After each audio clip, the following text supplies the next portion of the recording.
Mambo vipi? Habari za muda huu, wapenzi watazamaji wa Mah TV au Hamdoni TV.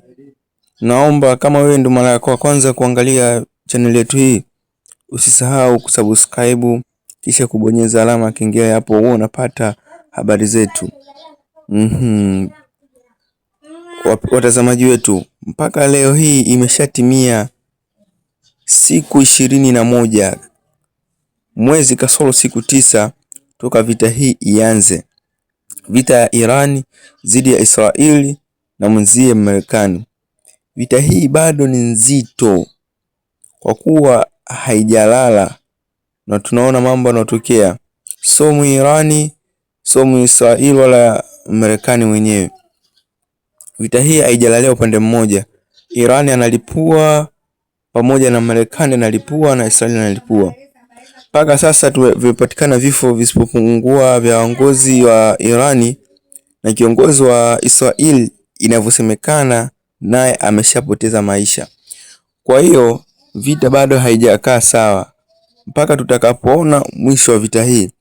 Na kwa makadirio yanavyosemekana vita hii haiwezi kufika mwisho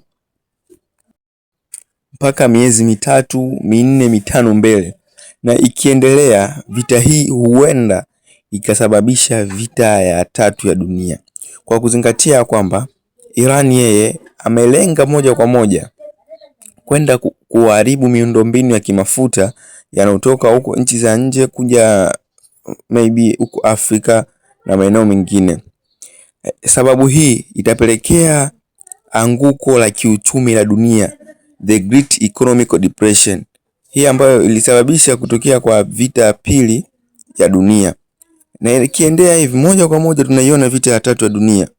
Kwa kuwa baadhi ya nchi lazima zitaungana na Iran na mingine zitaungana na Israeli. Moja kwa moja hiyo ndio itakayotuletea vita ya 3 ya dunia. Kwa kuwa vita ya pili ya dunia ilitokea baada ya muungano wa nchi ambao tulipata Triple Alliance na Triple Entente. Ndipo tukapata vita ya pili ya dunia.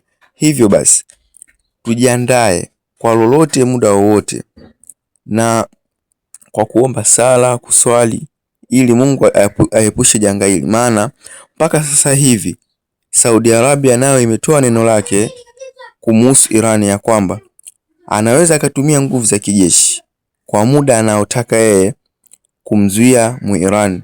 Hivyo Muirani hana lolote, muda wowote anaweza akachangiwa na kuharibiwa. Ikumbuke napo Irani ana washiriki wake wa Afrika ya Kati. Kwa taarifa nyingine tunaomba usisahau kulike, kusubscribe ili kupata taarifa zetu zote. Asante.